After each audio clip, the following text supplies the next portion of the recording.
বাবেরা নওজোয়ান তরুণেরা এ নবী পাকের প্রেমিকেরা আখিরাতটা বড় কঠিন হবে। আখিরাতের প্রথম ঘাঁটি হলো কবর। দুনিয়াবি জিন্দেগি শেষ হলো মৃত্যু, আর আখিরাতের প্রথম বর্ডার হলো কবর। এই কবর হবে বড় ভয়ানক। আল্লাহ নবী জানিয়ে দিলে জমিন কবর প্রতিদিন মানুষকে ডেকে ডেকে বলে, এ দুনিয়ার মানুষেরা আমার উপরে বড় অহংকারের সঙ্গে হাঁটো, আমার উপরে বড় অহংকারের সঙ্গে ঘুরে বেড়াও, আমার উপরে তুমি আল্লাহ রাসূল বলে ঘুরে বেড়াও। মনে রেখে দিও আমার কাছে আসার আগে তোমাকে তৈরি হয়ে আসতে হবে। কেন আমি কবর একা থাকার জায়গা, আমি কবর পোকামাকড়ের জায়গা, আমি কবর অন্ধকার জায়গা। কার কখন মৃত্যু হবে কেউ জানে না। এখনই মরলে কাল আমার দাফন হবে, এখনই মরলে কাল আপনার দাফন হয়ে যাবে। ওই কবরের জমিনে আমি আপনি কি করব? এই জন্য আল্লাহ কোরআনে জানিয়ে দিলে ওয়ালতানজুরু নাফসুম মা কদ্দামাত লিগাদ। প্রতিটা নফসের উচিত পরকাল নিয়ে বেশি বেশি চিন্তা করা। কি করে আমার কবরে ওই জাহান্নামের আগুন থেকে বাঁচবো, কি করে আমার কবরে সাপ বিচ্ছু থেকে বাঁচবো, কি করে আমার কবরে জান্নাতের বাগান হবে। এটা তো তোমাকে আমাকে চিন্তা করতে হবে। এই চিন্তা কি করে করবে? দুনিয়াদারির মধ্যে দিয়ে করবে। যদি বলেন কেমন করে? হালাল ইনকাম যদি করো কবর জান্নাতের বাগান হবে। বাপ মাকে যদি ভালোবাসো কবর জান্নাতের বাগান হবে। স্ত্রীকে যদি তার অধিকার দাও কবর জান্নাতের বাগান হবে। সন্তানকে যদি স্নেহ মমতা দিয়ে লালন পালন করো কবর জান্নাতের বাগান হবে। প্রতিবেশীর সঙ্গে সৎ ব্যবহার করো কবর জান্নাতের বাগান হবে। এতিমের হক দাও কবর জান্নাতের বাগান হবে। বিধবাকে আশ্রয় দাও কবর জান্নাতের বাগান হবে। জুলুম যেখানে হচ্ছে জালিমের বিরুদ্ধে লড়াই করে মুসলিমের পক্ষে দাঁড়াও কবর জান্নাতের বাগান হবে। অর্থাৎ তোমার দুনিয়াদারির মধ্যে কবর জান্নাতের বাগান হওয়ার ব্যাপার রয়েছে। কিন্তু উল্টোটা যদি করো, কারো মেরে যদি খাও, কারো লুটে খাও, মাল হরণ করে খাও, এতিমের মাল ছেড়ে খাও, বিধবার মাল ছেড়ে খাও, গরিবের মাল ছেড়ে খাও, মিথ্যা মিথ্যা মামলা করো, কারো ঘর ভেঙে দাও, কারো জমি অধিকার দখল করে নাও, এই সব যদি করে বেড়াও ওই কবর তোমার জন্য জাহান্নামের একটা গর্ত হয়ে যাবে। শুনছেন? এবারে কেউ বলতে পারে আমি ঝেড়ে খাইনি, কিন্তু ঝেড়ে যে খায় তাকে আমি সাপোর্ট করেছি, আমার কি হবে? করবে করে আবার জিন্দা করবে, জিন্দা করার পরে সেই ইমানদার যুবক বলবে তোকে তো আমি কাফের প্রথম থেকেই জানি, তবে আমার দিল আরো মজবুত হয়ে গেল, তুই হলি সেই দাজ্জাল কাফের। কেন আমার আল্লাহ নিজের প্রমাণ করার জন্য লোকের ধরে ধরে আসতে হয় না। জোরে বলুন সুবহানাল্লাহ। তোমরা সজাগ হও, কত দিক দিয়ে তোমাদেরকে মিটাবার প্ল্যান চলছে। আমার আগে কেউ ওয়াজ করছিল জানি না, কেউ ওয়াজ করছিল, আপনি কি কথা বলছিল? প্রত্যেক বাড়ি বাড়ি সুদ ঢুকে গেছে, এটা একটা প্ল্যান দাজ্জালি। কেন আমরা যদি সুদে জড়িয়ে যাই আল্লাহ সাহায্য করবে না। আমাদেরকে যুগে যুগে মারা হয়েছে, কিন্তু আল্লাহ সাহায্যে বিজয় আমরাই লাভ করেছি। জোরে বলুন সুবহানাল্লাহ। আজও মারা হবে, কালও মারা হবে, কিয়ামত পর্যন্ত আমাদের ঘরে দুনিয়া সবাই মারবে। কেন? আমরা তাওহীদবাদী, আমরা রিসালাতবাদী, আমরা মহান স্রষ্টা রব্বুল আলামিনকে মানি। কিন্তু যুগে যুগে আল্লাহ আমাদেরকে সাহায্য করেছিলেন। কেন? আমরা আল্লাহ ছিলাম তাই। আজকেও মার হবে, কালকেও মার হবে। যদি আমরা আল্লাহ থাকি আল্লাহ আমাদেরকে সাহায্য করবেন। কিন্তু আমরা আল্লাহ থেকে সরে যাচ্ছি তো, আর আমাদেরকে সরানো হচ্ছে। আগেকার সময়ে জালিমরা আমাদের ঘরে জোর করে মরুভূমির গরম বালিতে শুইয়ে বুকের উপরে ভারী পাথর চাপিয়ে দিয়ে বলতো আল্লাহ রাসূল ছেড়ে দে। সাহাবা হুজুররা বলতেন জান দিয়ে দেবো, আল্লাহ রাসূল ছাড়বো না। জোরে বলুন সুবহানাল্লাহ। আগেকার সময়ে জালিম খ্রিস্টান বাদশারা সাহাবাদেরকে ধরে নিয়ে গিয়ে একটা একটা সাহাবাকে শুলির উপরে চাপিয়ে হত্যা করে বলতো, আল্লাহ ও রাসূলকে ছাড়বি কি বল। বাকি সাহাবারা নিজের ভাইদের মরণ দেখেছে, কিন্তু বলতো আল্লাহ ও রাসূলকে আমরা ছাড়বো না। আগেকার জালিম অত্যাচারীরা আমার রাসূল পাকের সাহাবাদের ঘরে নানা রকম ভাবে কতল করেছে, কিন্তু আল্লাহ ও রাসূলকে তারা ছাড়েনি। তা আজকে জালিমরা দেখেছে মুসলমান দিওকে যদি জোর করে বলা হয় আল্লাহ ও রাসূলকে ছেড়ে দাও, এ মুসলমান কিন্তু ছাড়বে না। তাই এদেরকে প্রথম দুর্বল করো। কি করে দুর্বল করা হবে? একটা ভেতর দিক দিয়ে, একটা বাইরের দিক দিয়ে, দুদিক দিয়ে আমাদের দুর্বল করা হচ্ছে। ভেতর দিক দিয়ে দুর্বল করছে দাড়ি টুপি জুব্বার লেবাসে, পীরের লেবাসে, পীরজাদার লেবাসে, মৌলানার লেবাসে, বক্তার লেবাসে। আমাদের কাছে আল্লাহর নবীর শান মর্যাদাকে ছোট করছে, ওলি আউলিয়াদের থেকে সরাবার একটা প্ল্যান চলছে। এটা হলো ভেতর থেকে দুর্বল করা। শুনছেন? আর একটা বাহ্যিক থেকে আমাদের দুর্বল করছে কি? রাজনীতির নামে, সেকুলার দলের নামে, বিভিন্ন দলের নামে বিভিন্ন ভাবে আমাদেরকে কখনো মেলায় নিয়ে যাচ্ছে, যাত্রায় নিয়ে যাচ্ছে, ফাংশনে নিয়ে যাচ্ছে, বলছে খেলা হবে চলো। খেলতে গিয়ে যে দেখছি অর্ধ উলঙ্গ নাচ হচ্ছে। বুঝছেন তো? মুসলিম এলাকায় দেখে দেখে মেলা দিচ্ছে, লটারি দিচ্ছে, ফাংশন দিচ্ছে, বলছে এলে নিয়ে যা, ফ্রিতে নিয়ে যা। সুদের মাল, ঘুষের মাল, মদ বিক্রি করা মাল, আমাদেরকে সেই সব অর্থে খাইয়ে আমাদেরকে আস্তে আস্তে ঈমানটা দুর্বল করছে।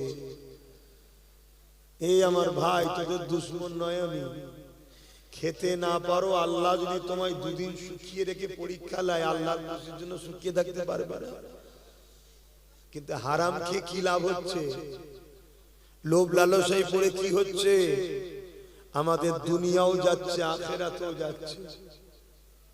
দুনিয়া আমাদের সামনে দাঁড়িয়ে কথা বলতে ভয় করত, আর আজকে দুনিয়া আমাদের ইসলাম, আমাদের কোরআনকে গাল দিচ্ছে।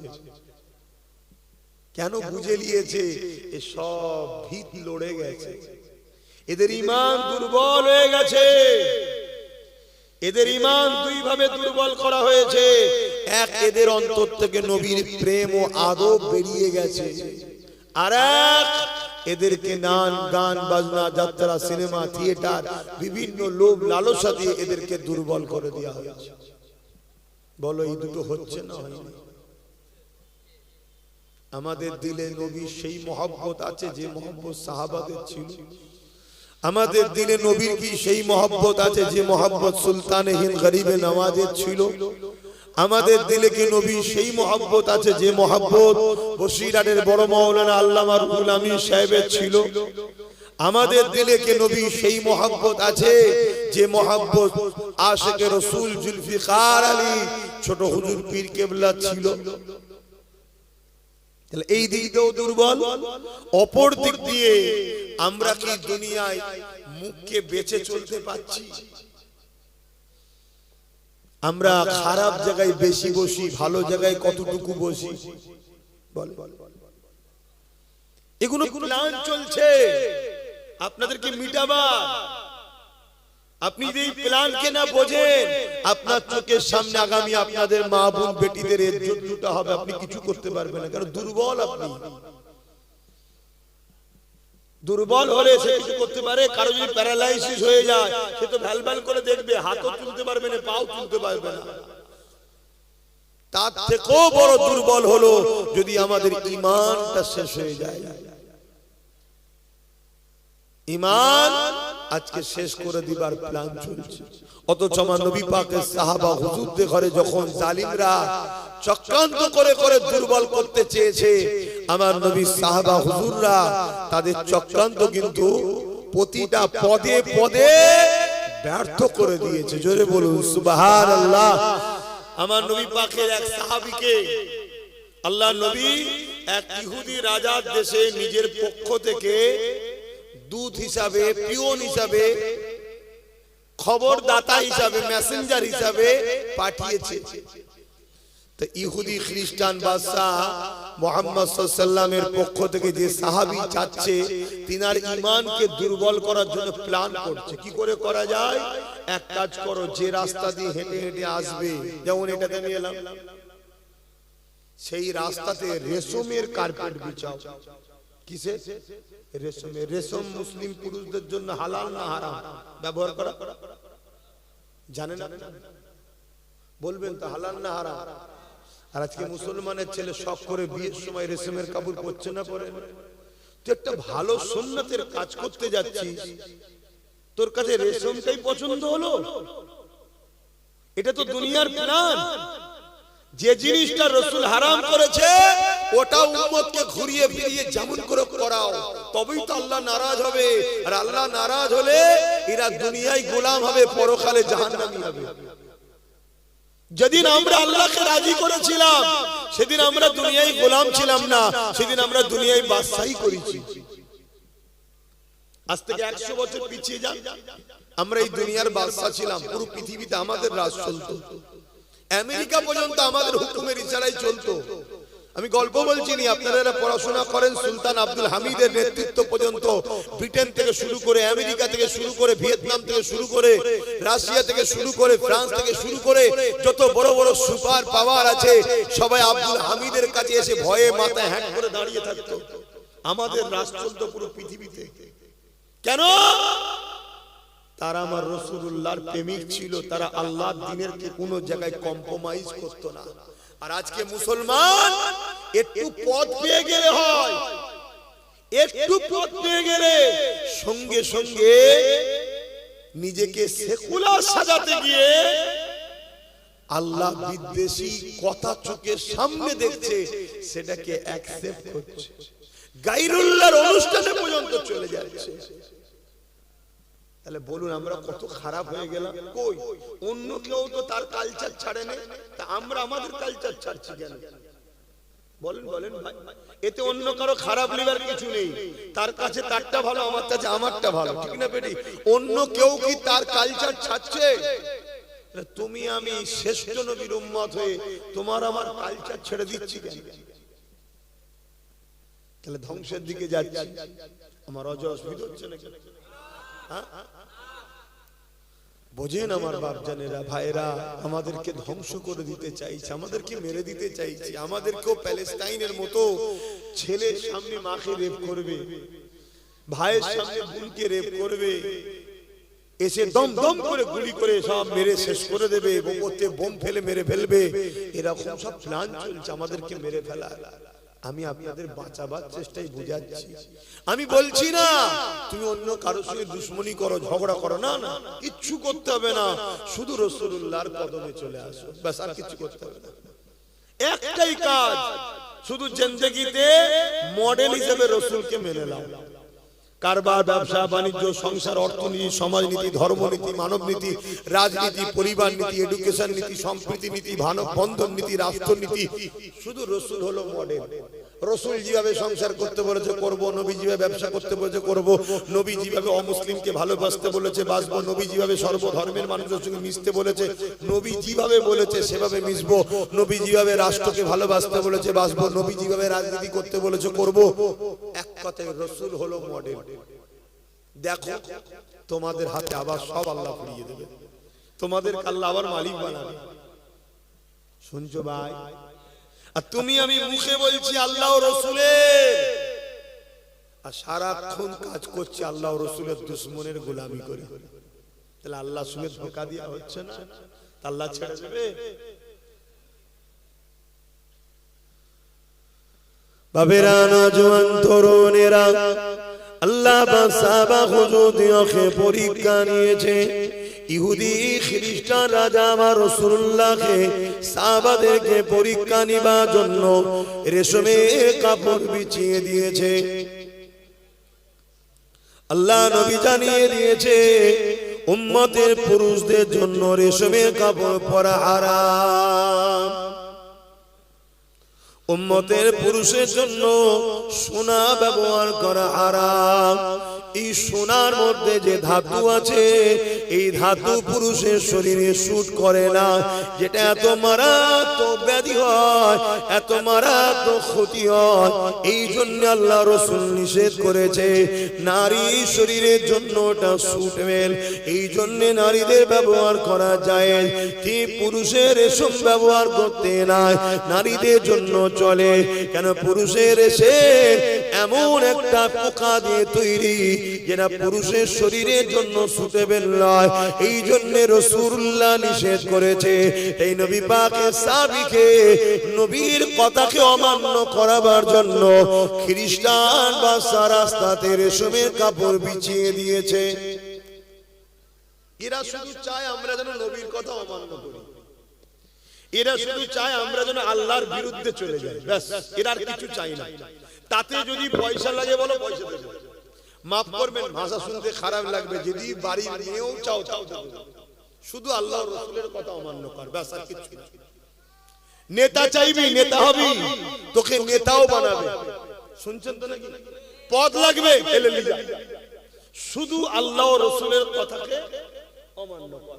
কেন আল্লাহ রাসূলের কথা অমান্য যদি এই উম্মত না করে, আমি জাত পাকের কসম দিয়ে বলছি আল্লাহর, দুনিয়ায় কোন মা এমন সন্তান জন্ম দিতে পারেনি মুহাম্মদ রাসূলের উম্মতকে মিটাতে পারবে। জোরে বলুন সুবহানাল্লাহ।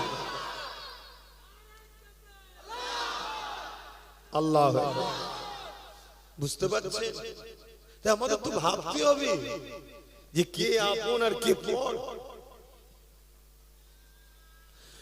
আমার নওজওয়ানেরা, তরুণেরা, এ নবী পাকের প্রেমিকেরা, আল্লাহ নবীর সাহাবী যখন ওই রাস্তা দিয়ে হেঁটে যাবে, হুজুরের নজরে পড়ে গেল রেশমের কাপড় বিছানো রয়েছে। এই হুজুর কোমর থেকে অস্ত্র তরোয়ালটাকে বার করে নিয়ে ওই রেশমের কাপড় যেখানে বেঁধে সিল করা ছিল ওইটাকে কেটে দিয়ে কাপড়টাকে সরিয়ে দিয়ে পাথরের রাস্তার উপর দিয়ে হেঁটে হেঁটে রাজপ্রাসাদের মধ্যে প্রবেশ করছে। রাজা দূর থেকে দেখতে লেগেছে মুহাম্মদ রাসূলুল্লাহর গোলাম, নবী পাকের অনুসারী, নবী পাকের সাহাবী, নবী পাকের পাঠানো দূত, সে রেশমের কাপড়কে সরিয়ে দিয়ে তার উপরে হাঁটলো না, সরিয়ে দিয়ে পাথরের উপর দিয়ে হাঁটতে লেগেছে, হাঁটতে লেগেছে। হেঁটে হেঁটে যখন রাজ দরবারে পৌঁছেছে, আল্লাহ নবীর সাহাবী দেখতে লেগেছে দুটো চেয়ার রয়েছে, একটা চেয়ারে রাজা নিজে বসে রয়েছে, আর একটা চেয়ার রাসূলুল্লাহ সাহাবীর জন্য রেখেছে, যে চেয়ারটা হলো সোনা দ্বারা তৈরি। কি দিয়ে তৈরি? পুরুষদের জন্য সোনা ব্যবহার করা। কিভাবে সরাচ্ছে দেখছেন আমাদেরকে? কার মাথায় যাবে বলেন না? আল্লাহ নবী সাহাবী চেয়ারকে সরিয়ে দিলেন, দিয়ে বললেন অন্য যদি কোনো কাঠের থাকে লিয়া শোনাই নিচেই বসছি। এই দৃশ্য দেখে খ্রিস্টান বাদশা জিজ্ঞাসা করতে লেগেছে, কেন আপনি আমার সুন্দর তৈরি করা রাস্তা আপনার জন্য ওটাকে সরিয়ে দিলেন, আর কেন আপনি সোনার সিংহাসনে বসবেন না? সবই জানে, তারপরে জিজ্ঞাসা করতে লেগেছে।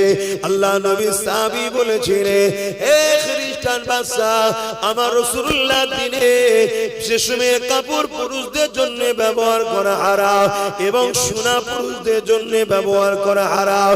আমার রাসূলুল্লাহ একটা কথা, একটা হুকুম আমাদের জানের থেকেও অনেক বেশি দামি মাইনে রাখে।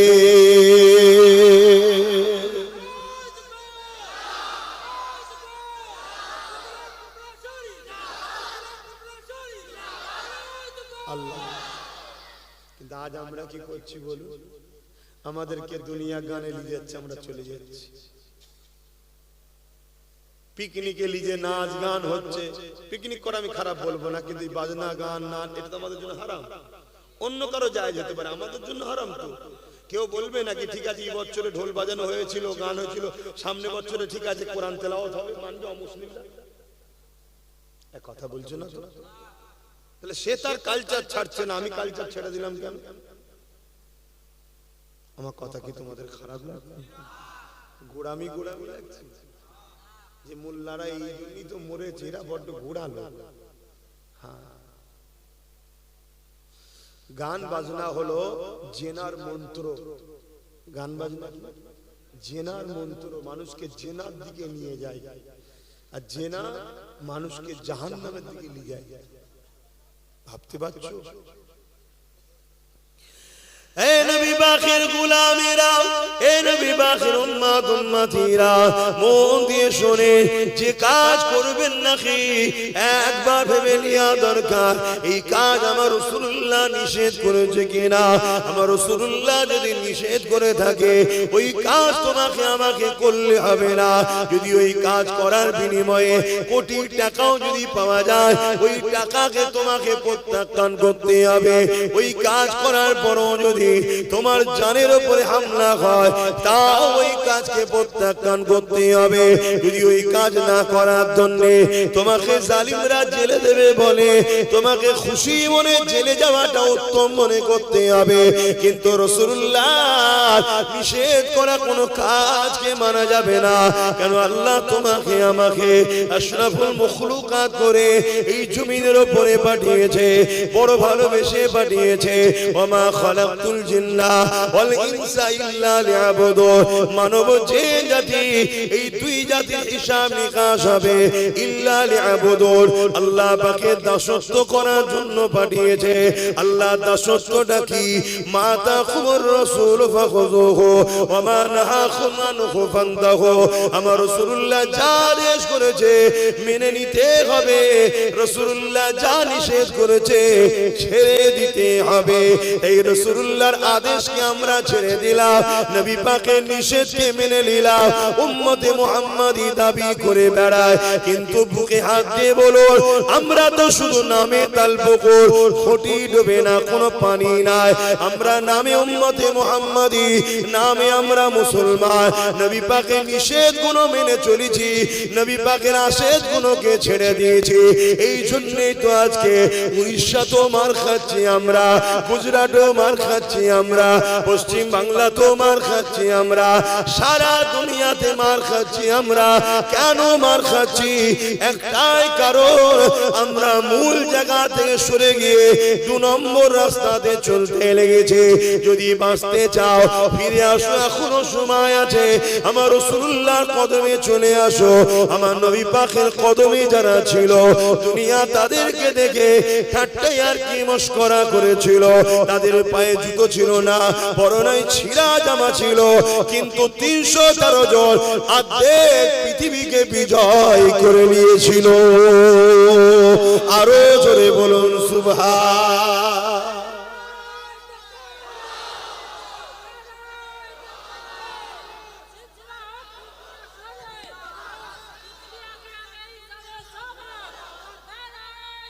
আল্লাহ, মন দিয়ে শোনো আমার ভাই, যারা দাঁড়িয়ে আছে আরেকবার বিছখানে বলছি, বসার হুকুম নবী দিয়েছে, কিন্তু তোমাদের ঘরে শয়তান পিছন থেকে টেনে রেখেছে বসবি না। কেন? বসলে নবীর একটা হুকুম মানা হবে, টেনে রেখে দিয়েছে। এবারে ভালো লাগে শোনো, না ভালো লাগে না শোনো, আমার কি যায় আসে? যা বসে গেছে যথেষ্ট। কি যা বসে গেছে যথেষ্ট, আলহামদুলিল্লাহ। এই যে বলার পরে কিছু ভাই বসলো না, এরা বসে নেকি পেল, আমার কি হলো? এরা বসলো, আল্লাহ খুশি হলো এদের উপরে। উলামা ভাইরা আছে, কোরআনের মাহফিলে বসলে আল্লাহ রাজি হয়, খুশি হয়ে যায়, নেকি হয়। তা আমার কি হলো? এই যে ভালো কথাটা প্রচার করলাম, আপনি যেমন নেকি পেলেন, আমার প্রচার করার দরুন আমিও সেম নেকি পেয়ে গেলাম। জোরে বলুন সুবহানাল্লাহ। আপনার থেকে কেটে দেবে না, আপনারটা আপনি পাবেন। আর আমি বললাম বলে শুনলেন ভালো কথাটা, এই বলার দরুন আমি নেকি পেয়ে গেলাম। তাহলে আপনাদেরও তো উচিত তো ভালো কথা বলা। তা ভালো কথা শুনে যদি আপনার ছেলে মানে, তাহলে আপনার ছেলে মানার জন্য নেকি পাবেন। আপনি বাপ বলেছেন, আপনি নেকি পাবেন। আপনি বলার ধরুন ভালো কথা, আপনার স্ত্রী আপনার কথা শুনলো, ভালো কাজ শোনার জন্য সে নেকি পাবে, আপনি স্বামীও নেকি পাবে। স্ত্রী স্বামীকে ভালোবাসায় বুঝালেন যে আপনি নামাজ কাজা করছেন কেন, আল্লাহ আপনাকে কত সুস্থ রেখেছে, ভালো রেখেছে, জন চেহারা না ইনকাম হচ্ছে, আল্লাহ খাওয়াচ্ছে, নামাজ পড়েন, হজের বেলা ওঠেন, আরামে ঘুমোলেন। আপনার কথা শুনে ধরুন আপনার স্বামী যে নামাজ পড়লো, নামাজ পড়ে যে নেকি পাবে, আপনি তাকে ভালো রাস্তা দেখালেন, আপনিও নেকি পাবেন। জোরে বলুন সুবহানাল্লাহ। এজন্য সবার উচিত একে অপরকে ভালো কথা বলা, কিন্তু বলার জায়গায় বলতে হবে। আপনি যদি ইমামের দায়িত্ব জায়গায় দাঁড়িয়ে বলেন তাহলে আবার অন্যায় হবে। ইমামের কাজ পুরো মুসল্লিকে বলা, কথা বললেন। ইমাম দুই ধরনের জানেন তো নাকি, একটা ইমামে সুকরা, একটা ইমামে কুবরা। একটা বড় ইমাম, একটা ছোট ইমাম। মসজিদের যে ইমাম এটা ইমামে সুকরা, ওই মুহাল্লার ওই মুসল্লিদের জন্য ইমামকে কিয়ামতের দিন ধরবে। এটা শুনে রাখবেন। ওই মুহাল্লার ওই মুসল্লি যদি ভুল করে, অন্যায় করে, ইমাম যদি না বলে, বলার পরে শুনে নেই, ইমামকে আল্লাহ ছেড়ে দেবে।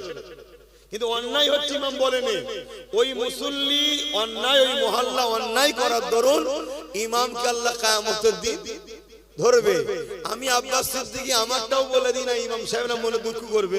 তা আমাদের সিলসিলার ভক্ত মুরিদ কোটি কোটি আছে, কেউ অন্যায় করছে, ভক্ত মুরিদ অনুসারী, আমি যদি না বলি কিয়ামতের দিন আল্লাহ আমাকেও ধরবে, এটা অন্যায় রে বাবা করিসনি। এবার আমি বলার পরে অন্যায় করছে, আমায় ছেড়ে দেবে, তাকে ধরবে, কিন্তু আমায় বলতে হবে। কিছু বুঝছেন তো নাকি? হ্যাঁ, কিন্তু আজ ইমামদের তো বলারও জায়গা নেই। বললি হয়তো পরের দিন বলবে বুঝকা বুঝকি বাঁধো, ঘরে চলে যাবে। কে সে বেচারিটাও বড় জ্বালায় আছে। তো যাই হোক, এই জন্য আমি বললাম বসেন। বলার পরে দেখলাম প্রচুর ভাই বসে গেল যারা দাঁড়িয়েছিল।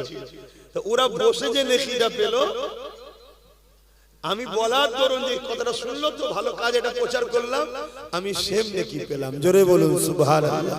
দরুদ শরীফ আল্লাহুম্মা সাল্লি আলা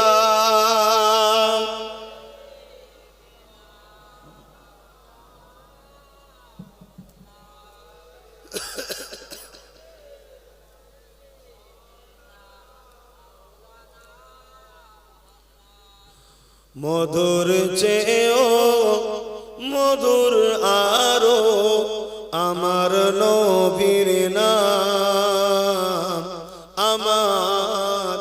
আমার নবীর নাম। মধুর চেয়েও মধুর আরো আমার নবীর নাম, আমার নবীর নাম। ওই নামেরই মধু পিয়ে দোয়েল কোয়েল বেড়ায় গে, ওই নামেরই মধু পিয়ে দোয়েল কোয়েল বেড়ায় গে। বুলবুলি গায় ওই নামের গুণ, বুলবুলি গায় ওই নামের গুণ, আমার নবীর নাম। মধুর চেয়েও মধুর আরো আমার নবীর নাম। আল্লাহুম্মা সাল্লি আলা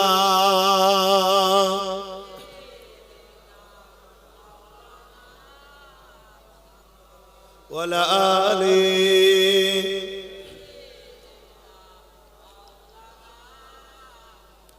মুসলমান ঘরের ছেলে মেয়েরা, তরুণেরা, বাপেরা, নজওয়ানেরা, এই দুনিয়া মাকে আপনাকে ধ্বংসের দিকে নিয়ে যেতে চাইছে।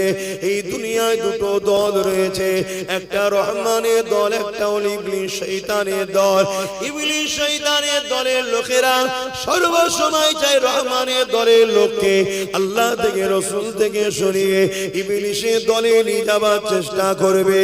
আপনাদেরকে বলে দিয়ে যায় কাজ করবেন কিনা একবার মনে রাখতে হবে। এই কাজ করলে আল্লাহ বা নারাজ হবে নাকি, বেজার হবে নাকি? যদি আল্লাহ ও রাসূল নারাজ হয়ে যায়, ওই কাজ আমাকে আপনাকে করলে হবে না। কেন এই জিন্দেগিটা আল্লাহ দিয়েছে, তোমাকে আমাকে দুটো চোখ আল্লাহ দিয়েছে, তোমাকে আমাকে দুটো কান আল্লাহ দিয়েছে, তোমাকে আমাকে দুটো পা আল্লাহ দিয়েছে, তোমাকে আমাকে আশরাফুল মখলুকাত আল্লাহ পাক বানিয়েছে। যদি জীবজন্তু আল্লাহ বানাতো, এই দুনিয়া তোমাকে আমাকে অবহেলা করতো, এই দুনিয়া তোমাকে আমাকে খাটাতো, এই দুনিয়া তোমাকে আমাকে মারতো, এই দুনিয়া তোমাকে আমাকে জুলুম করতো। এ যুবকেরা, তরুণেরা, আল্লাহ তোমাকে আমাকে আশরাফুল মখলুকাত করেছে। এই তোমার আমার বাবা দরকার। আল্লাহ পাক নারাজ হয়ে যাবে এমন কাজ করব না, নবী পাক নারাজ হয়ে যাবে এমন কাজ করব না। তারপরে কখনো যদি হয়েও যায়, সঙ্গে সঙ্গে তওবা করো, তওবা করো। কেন তওবাকারীকে আমার আল্লাহ ভালোবেসে ক্ষমা মাফ করে দেয়।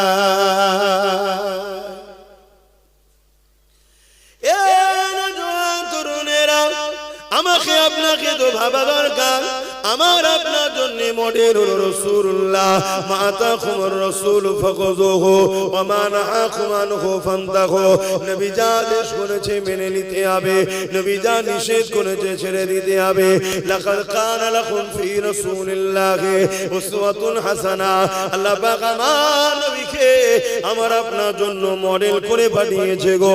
তুমি নামাজ কিভাবে পড়বে আমার নবীকে দেখো, অন্য কাউকে নয়। রোজা কিভাবে রাখবে আমার নবীকে দেখো, অন্য কাউকে নয়। হজ কিভাবে করবে আমার নবীকে দেখো, অন্য কাউকে নয়।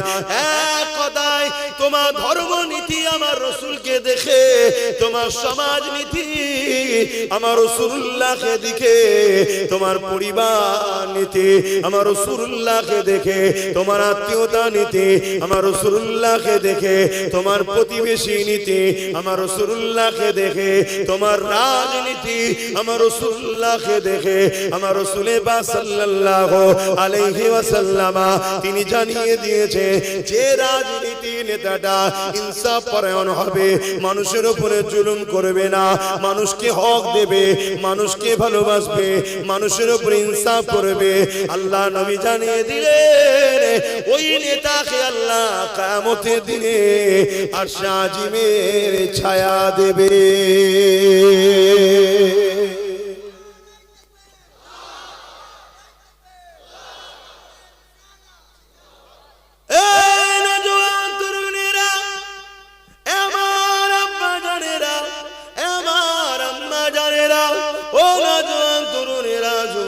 বাপেরা মন দিয়ে শোনো, এই দুদিনের দুনিয়ার ময়দানে জোরে আল্লাহকে ভুলে যেও না, রাসূলকে ভুলে যেও না। কেন নবী আমার আপনাকে বড় মহব্বত করে, আমার আল্লাহ আমাকে আপনাকে বড় মহব্বত করে। আমি আপনি যখন আল্লাহ রাসূলের নাফরমান কোনো কাজে যায়, হয়তো দুনিয়ার কোনো জালিম নেতা তোমাকে নিয়ে যাচ্ছে, চ অমুকের ঘরটা ভাঙবো, অমুকের জমিটা দখল করব, অমুকের নামে তুই মিথ্যা সাক্ষী দিবি, আমার আল্লাহ তখন তোমাকে বারবার ডাকতে লাগে, ওরে আমার বান্দার এইদিকে যাস না, ওটা নাফরমানির রাস্তা, ওটা অন্যায়ের রাস্তা, ওটা শয়তানি রাস্তা। কারোর উপরে মিথ্যা ইলজাম দিতে নাই, কারোর উপরে জুলুম করতে নাই, কাউকে আঘাত করতে নাই। তোদের যদি লড়াই করতে হয়, তোদের যদি ভালোবাসতে হয়, তোদের যদি আত্মীয়তা করতে হয়, মান আহাব্বা লিল্লাহ ওয়া আবগাদা লিল্লাহ ওয়া আতা লিল্লাহ ওয়া মানা লিল্লাহ ফাকাদ ইসতাকমালাল ঈমান। তোরা ভালোবাসবি আমি আল্লাহ আমার জন্য, তোরা দুশমনি করবি আমি আল্লাহ আমার জন্য, তোরা আত্মীয়তা করবি আমার জন্য, বিচ্ছেদ হবে আমার জন্য। যেখানে আমি আল্লাহ নাই ওখানে যার জন্যই বলুক না কেন, তোরা একে অপরের সঙ্গে দুশমনি করবি না, একে অপরকে তোরা ভালোবাসতে যাবি না। যখন ভালোবাসবি উদ্দেশ্য যেন আমি আল্লাহ থাকি। ইমামকে ভালোবাসবি, এই জন্য ভালোবাসবি ইমাম আমার ঘরের মেহমান, ইমাম আমার ঘরের খাদেম, ইমাম আমার ঘরকে আবাদ করার জন্য। আমি আল্লাহ আমার 5 ওয়াক্ত নামাজের জন্য সে ইমামতি করে, তাকে ভালোবাসবি আমার জন্য।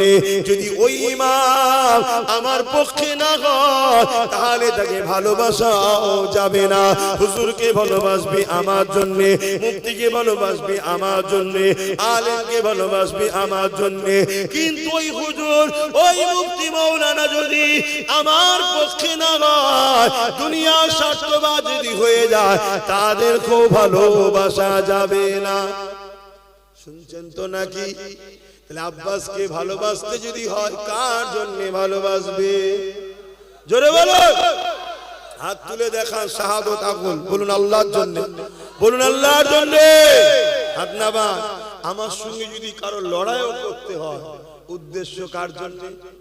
জোরে বলুন আকুল তুই, আল্লাহর জন্য, আল্লাহর জন্য।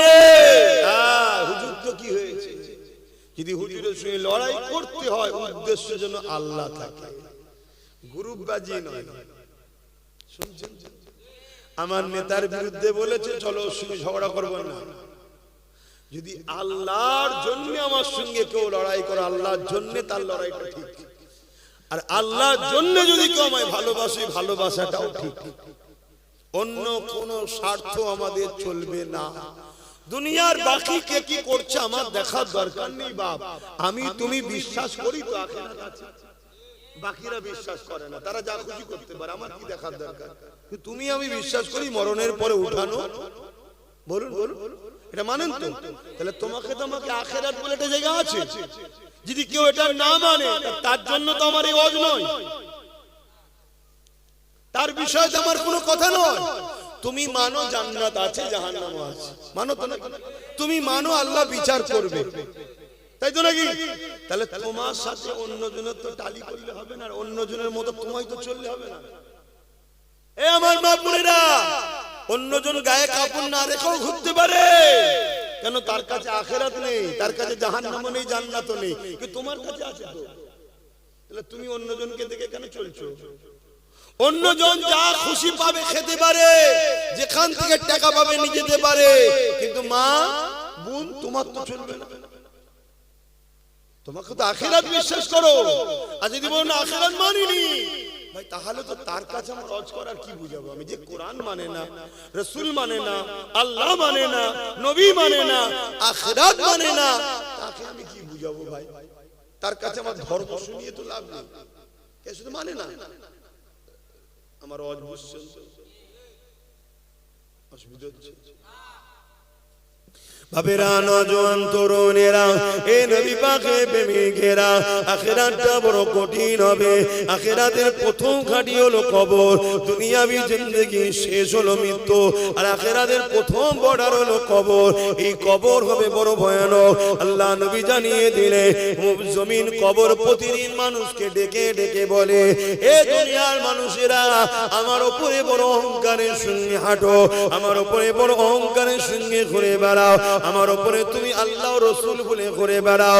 মনে রেখে দিও, আমার কাছে আসার আগে তোমাকে তৈরি হয়ে আসতে হবে। কেন? আমি কবর একা থাকার জায়গা, আমি কবর পোকামাকড়ের জায়গা, আমি কবর অন্ধকার জায়গা। কার কখন মৃত্যু হবে কেউ জানে না। এখনই মরলে কাল আমার দাফন হবে, এখনই মরলে কাল আপনার দাফন হয়ে যাবে। ওই কবরের জমিনে আমি আপনি কি করব? এই জন্য আল্লাহ কোরআনে জানিয়ে দিলে, ওয়ালতানজুরু নাফসুম মা কদ্দামাত লিগাদ। প্রতিটা নফসের উচিত পরকাল নিয়ে বেশি বেশি চিন্তা করা। কি করে আমার কবরে ওই জাহান্নামের আগুন থেকে বাঁচবো, কি করে আমার কবরে সাপ বিচ্ছু থেকে বাঁচবো, কি করে আমার কবরে জান্নাতের বাগান হবে, এটা তো তোমাকে আমাকে চিন্তা করতে হবে। এই চিন্তা কি করে করবে? দুনিয়াদারির মধ্যে দিয়ে করবে। যদি বলেন কেমন করে? হালাল ইনকাম যদি করো, কবর জান্নাতের বাগান হবে। বাপ মাকে যদি ভালোবাসো, কবর জান্নাতের বাগান হবে। স্ত্রীকে যদি তার অধিকার দাও, কবর জান্নাতের বাগান হবে। সন্তানকে যদি স্নেহ মমতা দিয়ে লালন পালন করো, কবর জান্নাতের বাগান হবে। প্রতিবেশীর সঙ্গে সৎ ব্যবহার করো, কবর জান্নাতের বাগান হবে। এতিমের হক দাও, কবর জান্নাতের বাগান হবে। বিধবাকে আশ্রয় দাও, কবর জান্নাতের বাগান হবে। জুলুম যেখানে হচ্ছে, জালিমের বিরুদ্ধে লড়াই করে মুসলিম মুসলিমের পক্ষে দাঁড়াও, কবর জান্নাতের বাগান হবে। অর্থাৎ তোমার দুনিয়াদারির মধ্যে কবর জান্নাতের বাগান হওয়ার ব্যাপার রয়েছে। কিন্তু উল্টোটা যদি করো, কারো মেরে যদি খাও, কারো লুটে খাও, মাল হরণ করে খাও, এতিমের মাল ছেড়ে খাও, বিধবার মাল ছেড়ে খাও, গরিবের মাল ছেড়ে খাও, মিথ্যা মিথ্যা মামলা করো, কারো ঘর ভেঙে দাও, কারো জমি অধিকার দখল করে নাও, এই সব যদি করে বেড়াও, ওই কবর তোমার জন্য জাহান্নামের একটা গর্ত হয়ে যাবে। এবারে কেউ বলতে পারে আমি ঝেড়ে খাইনি, কিন্তু ঝেড়ে যে খায় তাকে আমি সাপোর্ট করেছি, আমার কি হবে? আমরা মুসলমান এখন ওই জায়গাতে আছি, তো আমরা ঝাড়ার দিকে অতটা নেই, কিন্তু যারা ঝাড়ে তাদের সাথে আছি। এই ভুল বলছি নাকি? তা আমাদের কি হবে? আল্লাহ নবী জানিয়ে দিলেন, অন্যায় দেখে যারা চুপ থাকে, কিয়ামতের দিন আল্লাহ তাদেরকে বুবা শয়তান করে উঠাবে। শুনছেন? এ যুবকেরা, আল্লাহ নবী আরো জানিয়ে দিলেন, কেউ অন্যায় করছে দেখার পরে যদি সে চুপ থাকে, তার মানে অন্যায়কে সে সাপোর্ট করে দিল। অন্যায় করা আর অন্যায়কে দেখে খামোশ থাকা, চুপ থাকা, দুটো একই জায়গায় পড়ে যাবে। এ যুবকেরা, তরুণেরা, হযরতে লূত আলাইহিস সালামকে আল্লাহ পাক জানিয়ে দিলেন, ও হযরত নবী লূত আলাইহিস সালাম, আমি আল্লাহ ৮০,০০০ লোককে মারবো, তার মধ্যে থেকে ৪০,০০০ লোক হবে ভালো, ৪০,০০০ লোক হলো খারাপ। হযরতে নবী লূত আলাইহিস সালাম আল্লাহ পাককে বলতে লাগলেন, ও রব্বি আল্লাহ, খারাপ লোক কোন অন্যায় করেছে, নাফরমানি করেছে, জুলুম করেছে, আপনি তাদেরকে মারবেন, কিন্তু ভালো লোকগুলোকে আপনি কেন মারবেন? আমার আল্লাহ পাক জানিয়ে দিলেন, ও হযরত নবী লূত আলাইহিস সালাম, খারাপ লোকগুলো যখন খারাপ কাজ অন্যায় করে, ভালো লোকগুলো তাদেরকে বাধা কেন দেয়নি?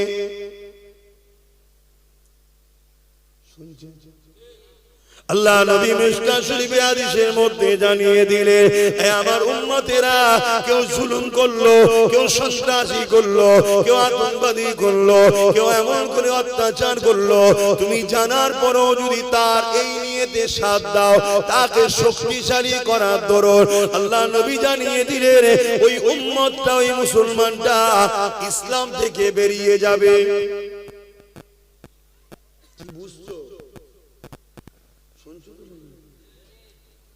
চুরি করেছে, মাল ভাগলাই নাই, কিন্তু একসাথে করেছে না, আমি তো লিইনি, একই রেহাই পেয়ে যাবে মনে হয়? আপনি নিচে বসে বললেন,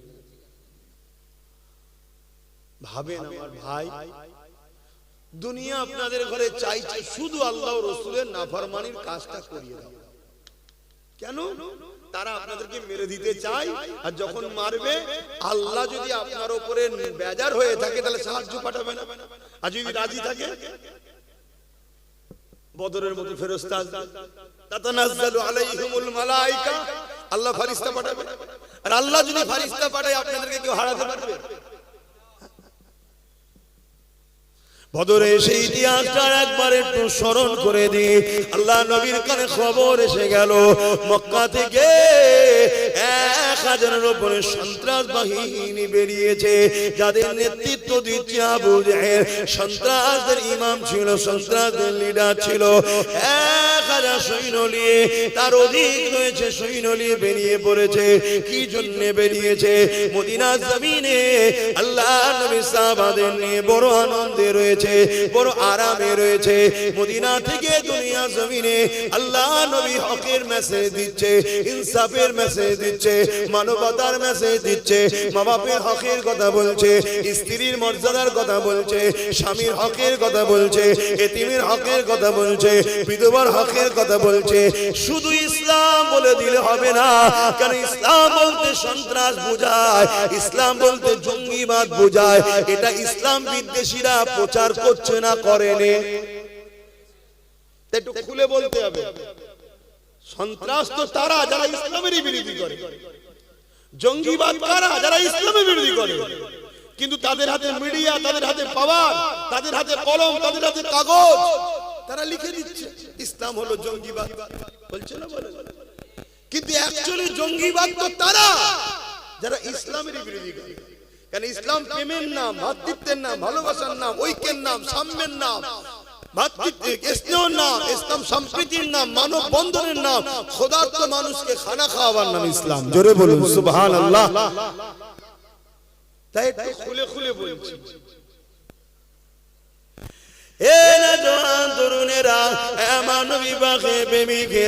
আল্লাহ নবীর কানে যখন এই খবরটা চলে গেল, আল্লাহ নবী মদিনা নবী শরীফে এসে চোখ ভরা পানি নিয়ে সাহাবাদের কাছে হাজির হলেন। সাহাবা হুজুররা আল্লাহ নবীকে জিজ্ঞাসা করলেন, ইয়া রাসূলুল্লাহ, হাবিবাল্লাহ, আপনাকে কে কাঁদালো? কি জন্য আপনি কাঁদছেন? হুজুর, আমরা কি জানতে পারি? আল্লাহ নবী বললেন, বাবা সাহাবারা, আমার কাছে খবর এলো 1000 সৈন্য নিয়ে মক্কার সন্ত্রাস আবু জেহেল, উতবা, সাইবা, যারা আমি রাসূলুল্লাহকে মক্কাতে শহীদ করে দিতে চেয়েছিল, আল্লাহর হুকুমে আমি হিজরত করেছি, তারা আজকে মদিনার উপরে হামলা করবে, মদিনায় তারা সমস্ত মানুষের উপরে জুলুম করবে এবং আমি রাসূলুল্লাহ আমাকে শহীদ করে দিতে চাইছে।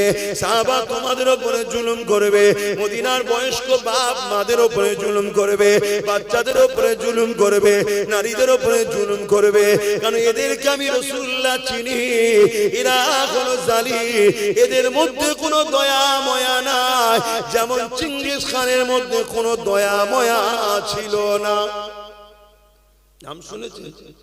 1 কোটি মেয়ের ইজ্জত লুটেছে, এই সরি 1 লক্ষ, 1 কোটির উপরে মুসলমানকে হত্যা করেছে চিঙ্গিস খান, 1 লাখের উপরে আলেমকে হত্যা করেছে চিঙ্গিস খান।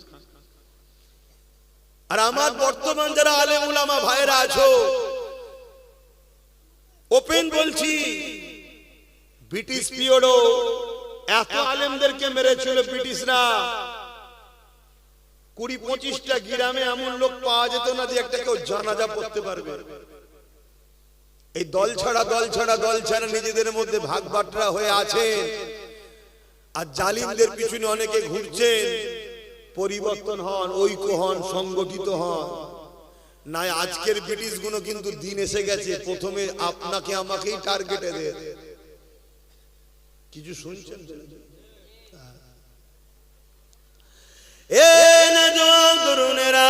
আল্লাহ নবী, নবী, দয়া নবী, সাহাবা হুজুরদিগকে বলতে লেগেছে, বাবারা, তারা বড় ভয়ঙ্কর, বড় জালিম, অত্যাচারী।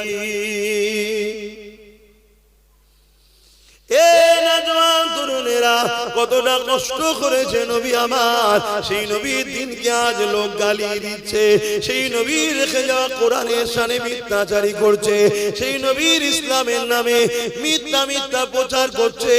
উম্মতে মুহাম্মাদি, তোমার আমার কোনো খেয়াল নাই, তোমার আমার কিছু যায় আসছে না, তুমি আমি কি করে 500 টাকা ইনকাম করব, কার কাজে গেলে 1000 টাকা পাবো, এই নিয়ে তুমি আমি ব্যস্ত। মনে রাখবে, ভিক্ষা চেয়েছে তোমাকে আমাকে জীবন কাটাতে হবে। আর তুমি যদি মনে করো আমি ইজ্জতওয়ালা হতে চাই, শানওয়ালা হতে চাই, সম্মানওয়ালা হতে চাই, দুনিয়া আখিরাতের কামিয়াবি পেতে চাই, তাহলে তোমাকে আমাকে আল্লাহ যে জন্য বানিয়েছে ওই ডিউটিতে লেগে যাও। আল্লাহ কি জন্য বানিয়েছে? আল্লাহ বানিয়েছে কুনতুম খায়রা উম্মতি উখরিজাত লিন-নাস তা'মুরুনা বিল মা'রুফ ওয়া তানহাউনা আনিল মুনকার। অন্যায় করো না, অন্যায়কে মিটিয়ে দাও, ন্যায় করো, ন্যায়কে প্রতিষ্ঠিত করো। এই দুটো কাজ আল্লাহ তোমাকে আমাকে দিয়েছে। অর্থাৎ অন্যায়কে বন্ধ করো, অন্যায় করলে কেউ তাকে রুখে দাও, ন্যায় কাজ করো, সমাজকে ন্যায় প্রতিষ্ঠিত করো। নামাজ পড়া যেমন নাই, নারীদের ইজ্জত লুটা হচ্ছে, এই নারী মায়ের জাতের হয়ে লড়াই করে এই রেপকে সমাজ থেকে বন্ধ করা, এটাও হলো তোমার আমার জন্য হুকুম। কি উচিত না উচিত? রোজা রাখা যেমন হুকুম, এই সমাজের এতিম, অসহায়, গরিব খেতে পাচ্ছে না, তাদের খাওয়ার ব্যবস্থা করারও হুকুম আমাদের জন্য। যাক, আমি ওই দিকে যাচ্ছি না। আমি বদরের কথা বলছিলাম, আল্লাহ নবী কাঁদছেন, সাহাবা হুজুররা জিজ্ঞেস করলেন হুজুর কে কাঁদালেন? আল্লাহ নবী বললেন বাবা আমি খবর পেলাম 1000-এর উপরে সৈন্য নিয়ে আবু জেহেল সন্ত্রাস আসছে, মদিনার উপরে হামলা করবে। বাবা তোমরা তো সবে ইসলাম কবুল করেছো, শুনছেন? তোমরা তো সবে মুসলমান, ইসলাম কবুল করেছো, তোমরা কি আমার সাথ দেবে? আর আজকে আমরা কত বছর ধরে মুসলমান, আমার বাপ মুসলমান, তোমার আব্বা, তোমার দাদু, তোমার নানা সব তো মুসলমান নাকি? আর আমরা ইসলামের জন্য কি করছি বলো?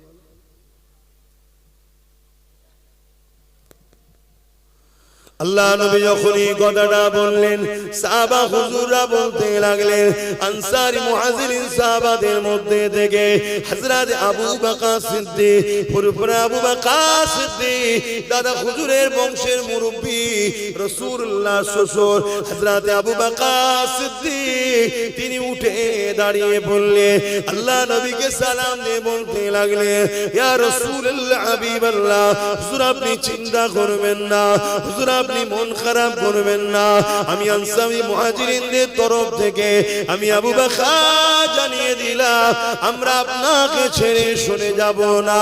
ইয়া রাসূলুল্লাহ হাবিবাল্লাহ, আমরা মুসা নবীর উম্মতের মতো নয়।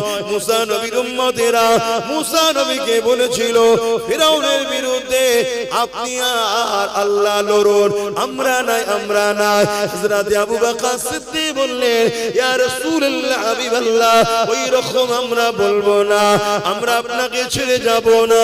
মানুষে মানুষকে কেন ভয় করব? ইয়া রাসূলুল্লাহ হাবিবাল্লাহ, ইজাজতটা শুধু দিন, আমরা আমাদের জান আপনার জন্য কুরবান করে দিতে পিছপা হব না।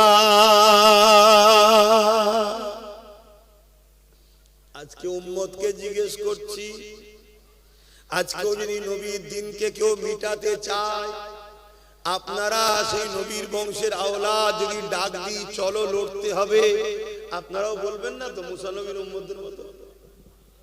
সাথ দেবেন আমার? নবীর দিনের স্বার্থে দেবেন? হ্যাঁ, যদি দিতে পারেন তো আলহামদুলিল্লাহ, আমার জন্য তো আর দিচ্ছেন না, দিচ্ছেন রাসূলের দিনের জন্য। এই নওজোয়ান তরুণেরা, আমার আব্বা জানেরা, আমার আম্মা জানেরা, আমার ভাইরা, নওজোয়ান তরুণেরা মন দিয়ে শোনেন, আল্লাহ নবী বড় খুশি হয়ে গেলে মুহাজিরিন সাহাবাদের পক্ষ থেকে আবু বকর সিদ্দিক হুজুরের কথা শুনে, কিন্তু এমন করে আনসারী সাহাবাদের পক্ষ থেকে কোনো খবর আসছে না। আল্লাহ নবী আবার বললে, আমার আনসারী সাহাবারা, বাবারা আপনারা কি বলতে লেগেছে?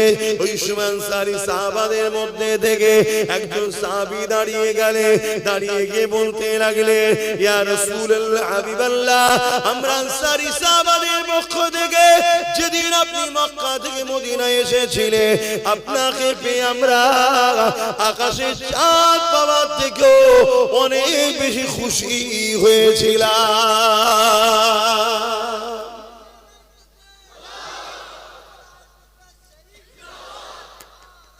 আল্লাহ তো হুজুর আপনি আমাদেরকে কথা জিজ্ঞেস করছেন কেন? হুজুর আমরা যখন আপনার হাতে বায়াত হয়েছিলাম, নবী বলে রাসূল বলে আপনাকে মেনে, আপনার কথাতে আল্লাহকে আল্লাহ বলে মেনে নিয়েছি, সেদিন থেকে আমাদের জান মাল জমি জায়গা ঘর বাড়ি সব তো হুজুর আল্লাহ আপনার। জোরে বলুন সুবহানাল্লাহ। কি মহব্বত দেখুন, আমরা সেই মহব্বত করতে পারছি?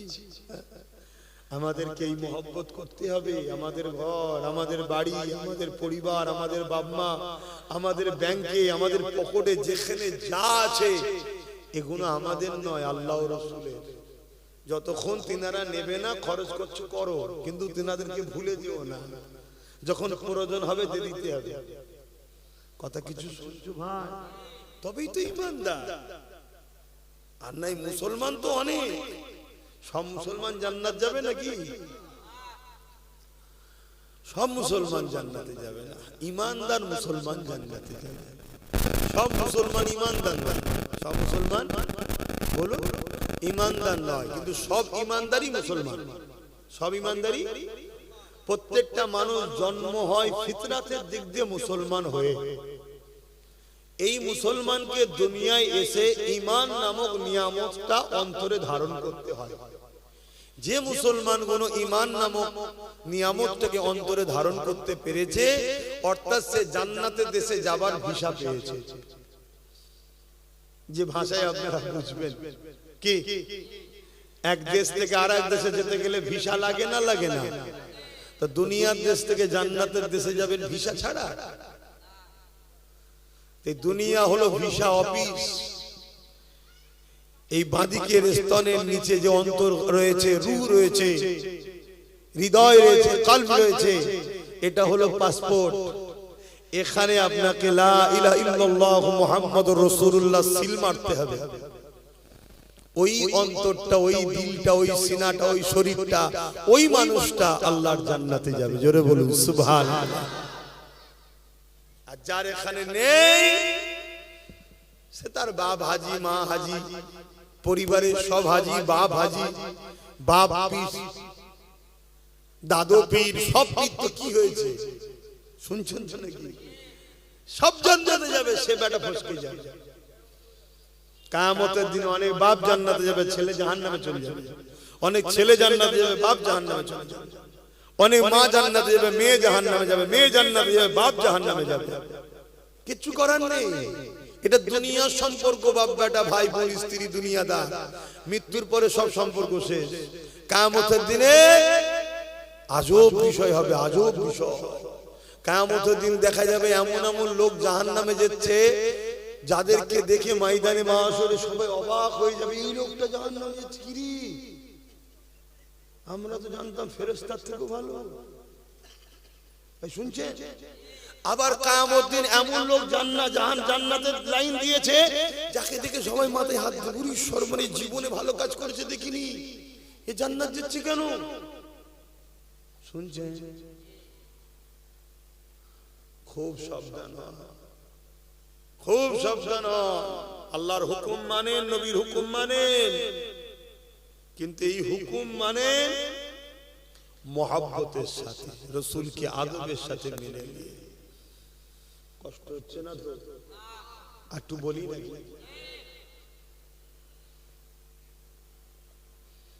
দরুদ শরীফ আল্লাহুম্মা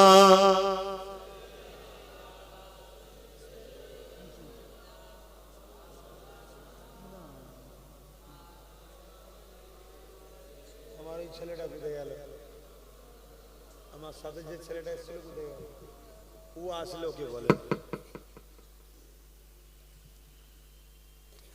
मेरी उल्फत मदीने में यूं ही नहीं, मेरे आका का रोज़ा मदीने में है। आरो जोरे बोलूं सुभान। मेरी उल्फत मदीने से यूं ही नहीं, मेरे आका का रोज़ा मदीने में है। मैं मदीने की जानिब न कैसे खींचूं, मैं मदीने की जानिब न कैसे खींचूं, मेरा दीनो दुनिया मदीने में है। সবকিছু তো রাসূল, তাই তো নাকি?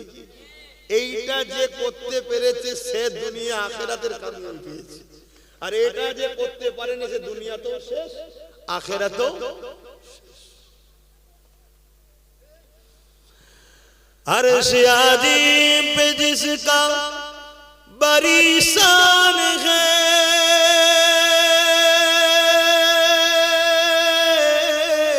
रोज़ाए मुस्तफा जिसकी पहचान है, रोज़ाए मुस्तफा जिसकी पहचान है, जिसका हम पल्ला कोई मुहल्ला नहीं, इसका हम पल्ला कोई मुहल्ला नहीं, एक ऐसी मुहल्ला मदीने में है।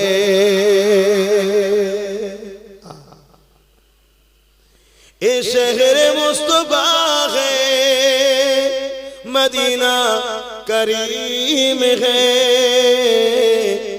ये शहर मुस्तफा है, मदीना करीम है।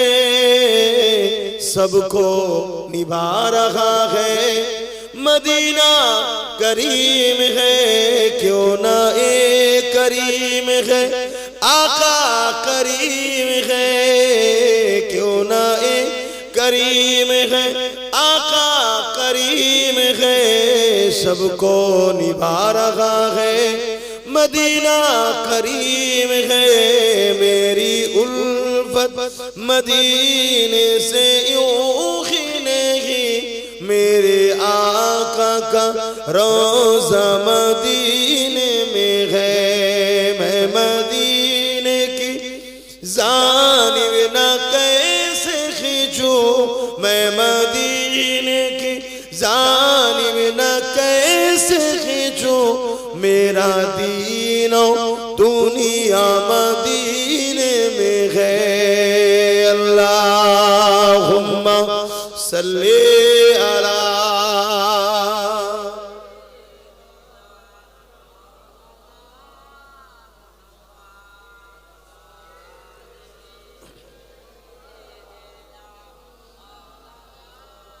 আমার বাপ জানেরা, নওজওয়ানেরা, আনসারী সাহাবা হুজুররা জবাব দিয়ে দিলেন, ইয়া রাসূলুল্লাহ, হাবিবাল্লাহ, আমরা আমাদের জান মাল সবকিছু আপনার কদমে কুরবান করে দিয়েছি।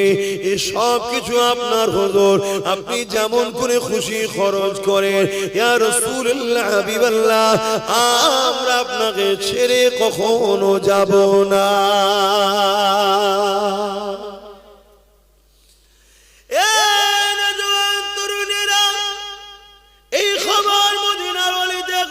ছড়িয়ে বলল, হঠাৎ করে এক বাড়ি থেকে কথা কাটাকাটির আওয়াজ হচ্ছে, চিৎকার চেঁচামেচির আওয়াজ হচ্ছে। কি হয়েছে? বাপ আর বেটাতে ঝগড়া লেগেছে। ঝগড়া তোমার আমার গ্রামের মতো ঝগড়া নয়। এই ঝগড়া হলো জান্নাত কিনার জন্যে কম্পিটিশনের ঝগড়া। বাপ বলছে, বাবা ছেলে তুমি ঘরে থাকো, আমি রাসূলুল্লাহ সঙ্গে বদরের জমিনে যাব। যদি জালিমরা হামলা করে দেয়, রাসূলুল্লাহর জন্য নিজেকে ঢাল বানিয়ে আমি শহীদ হয়ে জান্নাতে চলে যাব। ছেলে বলছে, না আব্বা জান, এই সুযোগ আমি আপনাকে নিতে দেব না, এই সুযোগ আমি হাতছাড়া করব না। আমি জান্নাতে যাব, আমি রাসূলুল্লাহ সঙ্গে বদরে যাব, বদরে যাব। এ যুবকরে তাদের কি ঈমান ছিল, রাসূলুল্লাহর জন্য মরলে জান্নাত পাওয়া যায়, এ বিশ্বাস তাদের ছিল। কেন তোমার আমার বিশ্বাস হচ্ছে না? আল্লাহ নবীর জন্য, নবীর দ্বীনের জন্য, কোরআনের জন্য, আল্লাহর জন্য কেউ যদি পক্ষে থাকে লড়াই করে, সে যদি অবস্থায় মারা যায়, আল্লাহ তার জীবনের গুনাহ মাফ করে বেহিসাব জান্নাতি করে দেবে। আর আল্লাহ যদি তাকে বিজয় দেয়, দুনিয়া তো সম্মানিত করবে, আখিরাতেও আল্লাহ সম্মানিত করবে। বলো, নবীর দ্বীনের জন্য লড়বে না? নবীর দ্বীন কি গরিবদের হয়ে লড়বে? বলো বলো। এতিমদের হয়ে লড়বে, বিধবাদের হয়ে লড়বে। অমুসলিম যদি অসহায় থাকে, তার উপরে কেউ জুলুম করে, জালিমের বিরুদ্ধে অসহায় অমুসলিমের পাশে দাঁড়িয়ে লড়বে। এটাও রাসূলের দ্বীন। বোঝো আমার কথা, যে রেকর্ড হচ্ছে সব, আমি চ্যালেঞ্জের সাথে বলছি, আমার নবী অমুসলিম, দুঃখী, গরিব, অসহায় তাদের হয়েও লড়েছে। আমার নবীর মহব্বত, ভালোবাসা, স্নেহ, আবদার, প্রেম, সম্প্রীতি, প্রীতি, ভালোবাসা দেখে মুসলিমরা দলে দলে দলে দলে দলে দলে আমার রাসূলের কাছে এসেছে, আমার নবীকে নিয়ে পরীক্ষা করেছে, যাচাই বাছাই করেছে, এত ভালো ব্যক্তি, এত ভালো ব্যক্তি। একদিন তাদের দিমাগ খুলেছে, আল্লাহ তাদেরকে হিদায়াতের বাতি জ্বালিয়েছে, তারা দলে দলে দলে দলে সব রাসূলুল্লাহর গোলাম হয়েছে। জোরে বলুন সুবহানাল্লাহ। আরে মুফতি সাহেবের কি খবর? আমাদের আবু তাহের সাহেব তো আসো, উপরে আসো, আসো, এখানে চাপাচুপি হয়ে যাবে, বসে আসো আসো। শিয়াল এখানেই বাড়ি নাকি? ও ওই আমার ছেলেকে বলতে হবে, ও না বললাম কিছু করতে হবে না। না ও ছেলে না, আমার সাথে যে সালামিনকে বলে, ও যদি বলে তবে হবে। কেন আমি ভাই হাজার চিন্তায় থাকি, কোথায় কি বলা আছে, কোথায় কি আছে না আছে, খবর আমার থাকে না। কথা বুঝে আসছে? অনেক জায়গায় তুললেও বিপদ, অনেক জায়গায় না তুললেও বিপদ। কে বলেছে সব কাজ করতে? আমরা সমস্যা হয়ে যাবে। এজন্য একটু কথা বলে নাও ভাই তোমরা, ব্যাস মিটে যায়। কোথায় গেল মৌলানা সাহেব? চেপে চেপে আসেন, বসুন আসুন।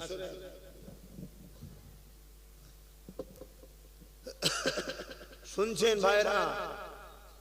হ্যাঁ, তো বাপ বেটায় কি লড়াই হচ্ছে বলো? আর এখন বাপ বেটায় কি লড়াই হয়? যে এলাকার বুথের টিকিটটা আমি দেবো, কেন মেম্বার হলো চুরি করে খাবো, হয় না? হয় না? কিন্তু সেই বীজটাও মমতা মেরে দিয়েছে, জানো? খবর রাখো। হ্যাঁ, এই খবর আছে না? একটুখানি বলি রাজনীতির কথা, অসুবিধা একটুখানি একটুখানি। এই যে ওবিসি সংরক্ষণের নামে ওবিসি তালিকা এমন ভাবে দিয়েছে, আগামী দিন কোন মুসলমান আর কোন মুসলমান বুথ লেভেলের পঞ্চায়েতের যে সদস্য টিকিট আর পাবে না, জিততে পারবে না, দাঁড়াতে পারবে না। তোমাদের খেয়ালই নাই। তোমরা ভাবছো শুধু মুসলমান চাকরি পাবে না আর পড়াশোনা করতে পারবে না, কথা ঠিক, ওটাও হবে না। ওবিসি সংরক্ষণ যখন শেষ করেছে, এতে মুসলমানের ছেলেরা আর কোনো চাকরি পাবে না, কোনো ভালো স্কুলে পড়তে পারবে না। শুধু ওটা নয়, তোমরা যারা বুথ লেভেলের নেতাদের জন্য লড়াই করে এমএলএ জিতাও, এমপি জিতাও, সিএম বানাও, সবকিছুর কৃতিত্ব কার? বুথের লোকের। কার কৃতিত্ব? বলুন বলুন। এই বুথের লোক খুন করে, বুথের লোক খুন হয়, বুথের লোক নিজের ভাইকে মারে। বিশেষ করে মুসলমানের কথা বলছি, অমুসলিমদের কথা বলি, কারণ অমুসলিমরা সব ও সেটিং হয়ে গেছে এক জায়গায়। তুমি যত যাই করো এক জায়গায় হয়ে গেছে। ওই 10-15% এখন এদিক ওদিক করছে, বাকি সব সেটিং হয়ে গেছে।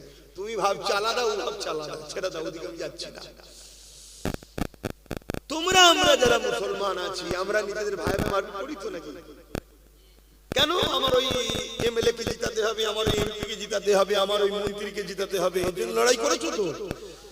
এই বুথ লেভেলে যারা দাঁড়ায়, এই বুথে আর কোন মুসলমান ক্যান্ডিডেট আর হতে কেন? ওবিসির গোড়া মেরে দিয়েছে। শুনছেন? তাহলে এইটাকে খোলার দায়িত্ব আছে না? যদি খুলতে পারো তবে হবে। ওই খোলার জন্য একটা ছেলেই লড়াই করছে, যার নাম পীরজাদা নওশাদ সিদ্দিকী। বাকি কারো খেয়াল নেই। তোমাদের এলাকায় যে এমএলএ আছে তারও খেয়াল নেই, সে হয়তো বেচারি জানেই না। শুনছেন তো নাকি? সে জানেই না, আর যদিও জানে সে দেখছি তো বিরাট বিপদ। কিন্তু আমি যদি কাউকে গোপনেও বুঝাতে যাই, ওপরে যদি খবর চলে যায়, আমি হয়তো টিকিট পাবো। অতএব দরকার নেই, যার জাহান্নামে যাচ্ছে যাক, আমি আর একবার নিয়ে কিছু ইনকাম করে নিই, সে তার চিন্তায় আছে। আমার কথা কি খারাপ লাগলো নাকি? আমি প্রমাণ দিচ্ছি, এ তোমাদের নয়, এ তোমাদের নয়। এই মুসলমানকে সন্দেহ আছে। বলো কেন? এই কোরআনের বিরুদ্ধে একজন 4 ক্লাস পাস করা না ফেল করা জানি না, কোরআনের বিরুদ্ধে একটা কথা বলেছে না? তোমাদের এমএলএ তো মুসলমান, কেস করেছে, তোর হাতে পাওয়ার আছে তো, কেস করেছে। কিন্তু এখানে এমএলএ নওশাদের নেই, কিন্তু নওশাদের ছেলেরা থানায় যে ডেপুটেশন দিয়ে কেস করেছে। খবর রাখো, কবে কালকে না পরশু করেছে হয়তো। হ্যাঁ, তাহলে বলো, ও যদি কোরআনের না হয় তো তোমাদের হবে? তাহলে ও কোরআনের বিরুদ্ধে কথা হয়েছে, একটা কেস করলো না, আল্লাহ পাওয়ার দিয়েছে। তা কালকে যখন তোমাদের কাউকে শেষ করা হবে, ও মনে হয় তোমাদের পাশে আসবে? এই রকম দ্বারা 2 নম্বর মুসলমানগুলোকে সব এই সেকুলার দলের নামে যারা মুসলিম বিদ্বেষী আছে এরা সব টিকিট দেয়, প্রকৃত মুসলমানকে দেবে না। আর যদিও একটা প্রকৃত মুসলমান ছিল, মৌলানা মানুষ, ভালো মানুষ আগে ছিল, এখন প্রকৃত মুসলমান নেই। ভালো ঘরের লোক, আমি সব সম্মান দিয়ে বলছি, বাপ ভালো মা ভালো, তারা যে দলের লোক তাদের দলে অনেক বড় বড় আল্লাহর ওলি আছে, আমি কাউকে ছোট করছি না, কিন্তু ওই শুনেছি নাকি গোবরের সঙ্গে থাকলে নাকি আস্তে আস্তে গোবর হয়ে যায়, তো ভালো লোকটা খারাপ হয়ে গেছে। কথা বুঝে আসছে না? সেও একটা কেস করেনি, তাকে আবার জিজ্ঞেস করেছে, সে বলছে ওটা আমার বিষয় না, ও যার বিষয় তাকে যে জিজ্ঞেস করতে যাও। আরে তোর কোরআনের বিরুদ্ধে বলেছে, তুই মৌলানা, তোর যদি দিল না কাঁদে, তাহলে মুসলমানের জন্য ওই মৌলানার দিল কাঁদে মনে হয়? তাহলে এতদিন আলোর জন্যই ঝগড়া করেছিলি, যেটা আলো হয়ে গেলেই ব্যাস।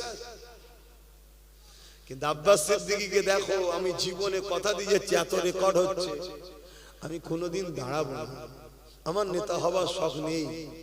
আমি মুহাম্মদ সাল্লাল্লাহু আলাইহি ওয়াসাল্লামের গোলাম হয়ে জন্মেছি, গোলাম হয়ে আছি, গোলাম হয়ে বাঁচবো, গোলাম হয়ে মরতে চাই। কিন্তু তোমাদের জন্য আমার প্রিয় ভাইটাকে দিয়েছি, যে ওকে তোমরা সাথ দাও। কেন? ভেতরে আমাদের লোক না থাকলে শুধু বাইরে চিল্লে সমাধান? তা আগামী দিন ওর সাথে যদি আরো গোটা 20-30 হয়, ওর হাতটা শক্তিশালী হবে না? হবে না? দেগঙ্গার লোক যদি ওর সাথ দেয়, দেগঙ্গা যদি ওর লোক যেতে, আপনাদের অসুবিধা আছে? আপনারা সাথ দেবেন ওর? হাত তুলে দেখান না, লম্বা করে হাত তুলে। আলেম ওলামারা গোপনে, আপনারা এখনই দেখে ফেললে চাকরি বাকরি মোদি চলে যাবে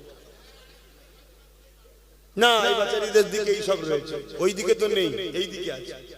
হাত লম্বা করে তোলে, সাথ দেবেন তো? ঠিক বলছেন তো? হাত লম্বা করে তুলেছে, হাত না বাবা হাই বোঝেন, ভাই বোঝেন, এগুলো ভাবেন। এই বীজখানে 2-3 মিনিট একটু বললাম, কারো কষ্ট হলো? আপনি তো জানেন আমি আমার ভাইয়ের দিকে, জেনে শুনে অশুনতে এসছেন তো। কি দুনিয়ায় এত সংসার দেখলেন, স্বামী স্ত্রীতে ঠুকুর মুকুর হয় না? হয় না? তারপরেও আপনি বিয়ে করেছেন, এখন ঠুকুর মুকুর হচ্ছে বলে মন খারাপ করলে হবে? আপনি জেনে শুনে করেছেন। কি চাচা চাচিতে ঝগড়া হয়েছে না?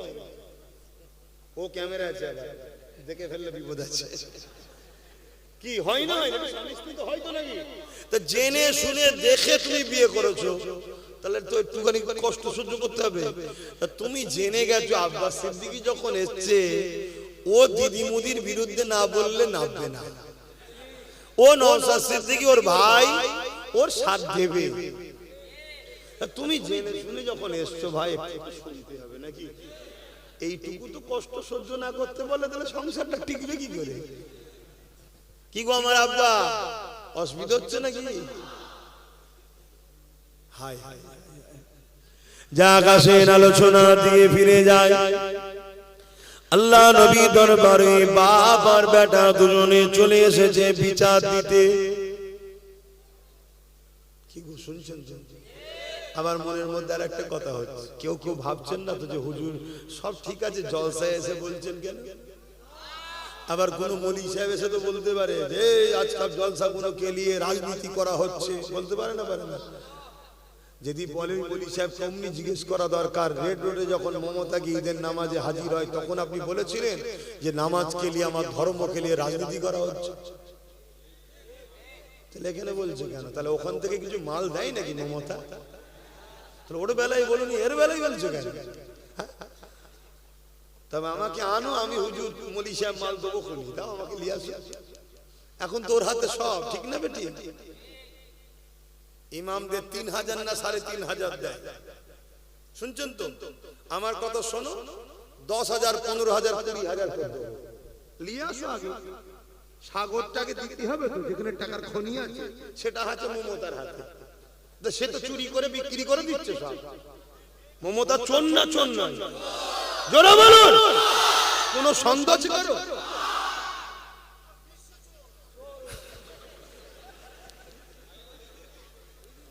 ইন্টারন্যাশনাল বল, একটু উচ্চারণ স্ট্যান্ডার্ড ভাষা বল। আজকে আবার শুনছি নাকি ফাইল চুরি করে পালিয়ে গেছে নাকি শুনছি। হ্যাঁ, তবে আমি এখানে বলবো কিন্তু এটা সেটিং এর কাজ চলছে, সব থেকে কিন্তু হই হই করুনি, এটা দিদি মুদির সেটিং। কেন মুসলমান দিদির থেকে সরে যাচ্ছে না, যাই না? যত মুসলমান দিদির থেকে সরবে তত মুদির মাথায় বাজ পড়বে। কেন মুদি দেখছে বাংলায় আমার আসার লাইন নেই, আমার বোনটাই থাক, তবুও আমার আইনটাকে পাস করালো তো নাকি? এই ওয়াকাফটাকে কে পাস করালো?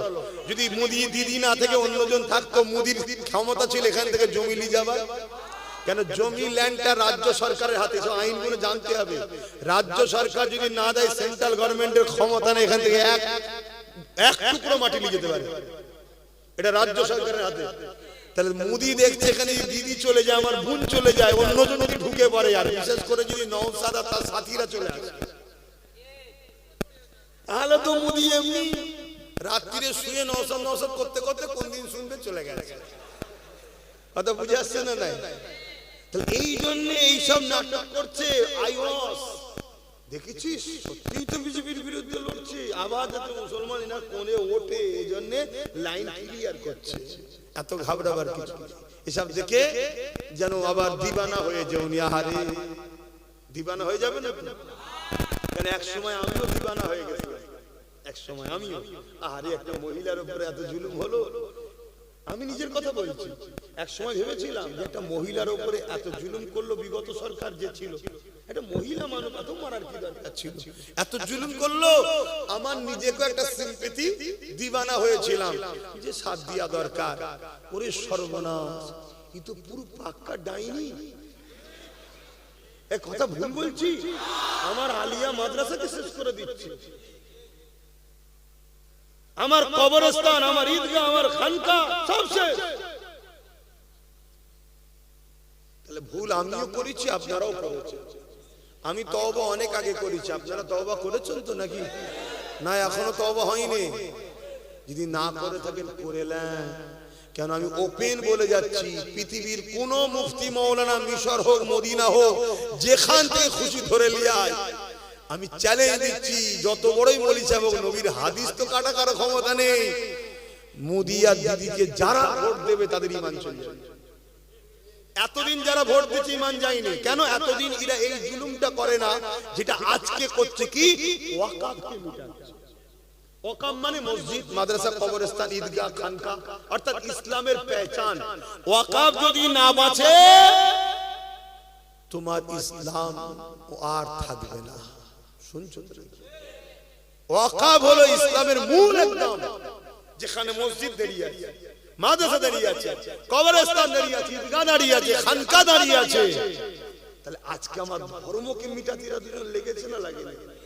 এতদিন এ ওসব করেন, তাই চলো চাকরি করে চুরি করেছে, এটা করেছে, ওটা করেছে, কয়লা, বালি, পায়খানা সব চুরি করেছে। কথা বুঝে আসছে? আরে বাবা, চুরি করেছে খাবার জন্যই তো।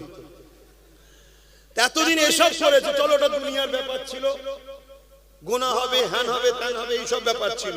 কিন্তু এখন যেটা করতে চলেছে, এই ইসলামকে মিটাতে চলেছে। কথা বলো, আমার কথা কষ্ট হচ্ছে? খুব ভালো তারা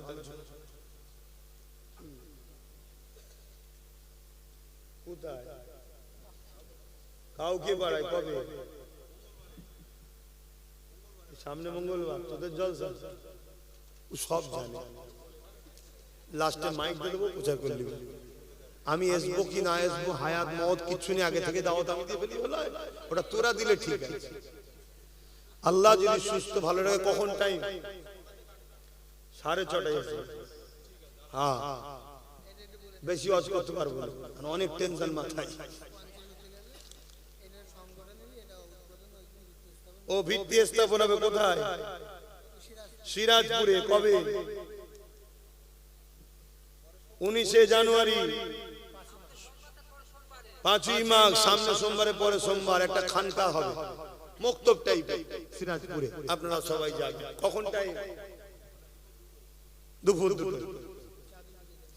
তো ভাইরা আমার একটু বলি, অসুবিধা হচ্ছে না? কিন্তু ওই বিষয়টার বলবো না, ওটা হয়ে গেছে। কিন্তু ওই বিষয়ে এতটুকু বলবো, খারাপ লেভেলে না। এখানে আমি বসে বলছি কেন? এটা আমার বসার জায়গা, এটা আমার বলার জায়গা। আর বলছি কেন? আমার দিনের দুশ্মনী করেছে তাই। ফেরাউনের বিরুদ্ধে বলা যায় না, যায় না? নমরুদের বিরুদ্ধে বলা যায় না, যায় না? তা জ্যান্ত ফেরাউনগুলোর বিরুদ্ধে কে বলে? এরা কি আজকে ফেরাউন নয়? এজন্য বলে। কথা ক্লিয়ার হয়েছে তো নাকি? না এখনো সন্দেহ হচ্ছে? যদি সন্দেহ হয় তাহলে প্রশ্ন করুন। ঈদে মিলাদুন নবীর ব্যানার আর সেখানে রাজনীতির নেতা পিশাব করে পানিও নিতে যায় না, তাকে নিয়ে উঠে বসে পড়লো, এটা কি রাজনীতি নয়? ইফতার পার্টির নামে আমার ধর্মের নিয়ম শৃঙ্খলাকে ভঙ্গ করে সারা দিন খেয়ে লাস্টে ইফতার খাচ্ছে, এটা কি ধর্ম খেলে নাটক নয়? বল, রোজার নিয়মটা কি? ইফতারের নিয়মটা কি? সারা দিন না খেয়ে আল্লাহর খুশির জন্য সেহরি খেয়ে ইফতার খেতে হবে, সেখানে সারা দিন ধরে খেয়েছে। এখন হয়তো কাল এই কথাটা শুনে সামনে দিন হয়তো মমতা এসে বলতে পারে আমি সারা দিন খাইনি গো তোমাদের জন্য। ওকে চেনো? টাটা রেলখানাকে, টাটা যখন কারখানাকে বন্ধ করার সময় ওখানে অনশন করছিল, আর অনশনের পিছনে গিয়ে শুধু মুসাম্মির জুস খেয়েছে। আরে আমি বলছি রিপোর্ট, কি ডেঞ্জারাস জিনিস জানো না? কিন্তু আমি বলেছি, ভেবেছিলাম মায়ের জাত হয়তো ভালো হবে। ওরে সর্বনাশ, এই যে কি ক্ষতি করেছে আমার কওমে, আমার জাতের, এর জন্য আমরা সবাই দোষী। আসো সবাই মিলে পাপ করি, এই তওবা করি, আর এই পাপকে প্রায়শ্চিত সবাই মিলেই করি। একে আগে তাড়াই সবাই মিলে। রাজি আছেন তো নাকি? আরো একবার সাক্ষী দেন, রাজি আছেন তো নাকি? তাহলে দেগঙ্গাটা আমার ভাই পাবে তো ইনশাআল্লাহ। ঠিক আছে, ছেড়ে দেন, আর বেশি বলছি নি। এবার অন্যদিকে চলে আসে, মাইন্ডটা একটু ফ্রি করে নেন। একবার দরুদ শরীফ আল্লাহুম্মা সাল্লি আলা।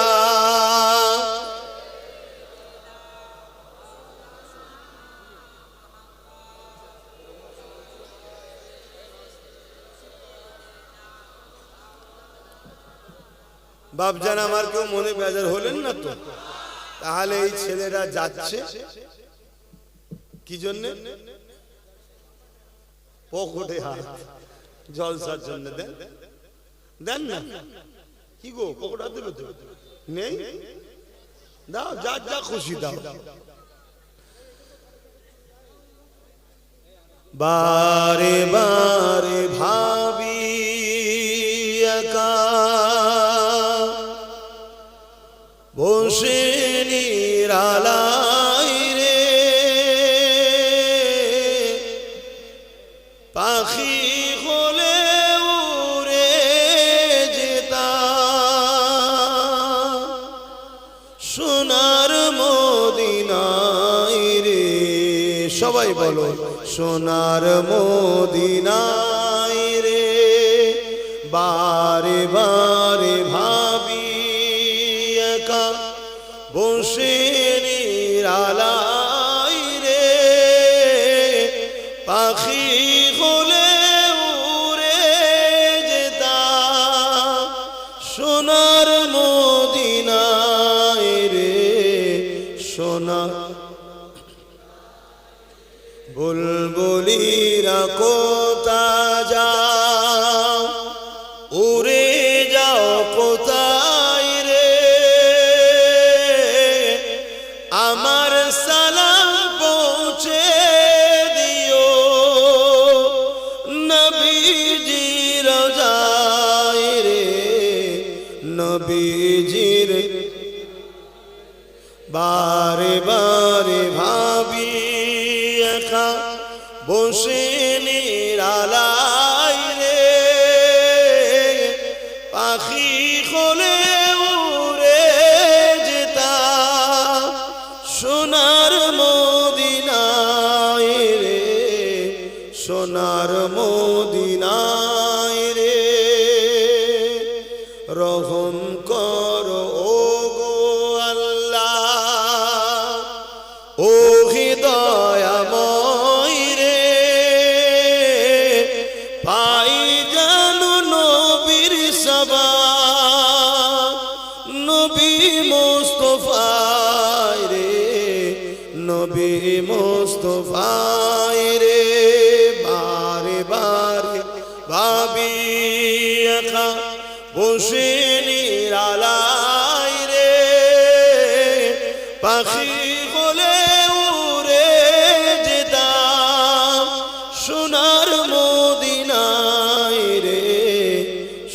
সোনার মদিনায় রে দাদা পীরের যত মুরিদ হিদায়াত চাই রে দয়া করো খোদার হাবিব যেন নাজাত পায় রে যেন নাজাত পায় রে বারে বারে ভাবি একা বসে নিরালাই রে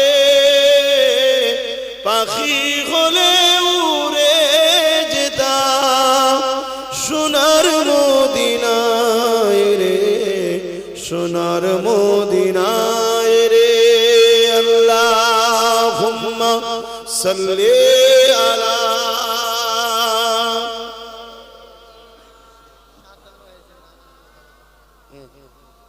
ওয়ালা আলি আমার আব্বা জানেরা আর কথা নয় নামাজের ব্যাপার আছে একটু সালাম দেবো দাঁড়িয়ে নবী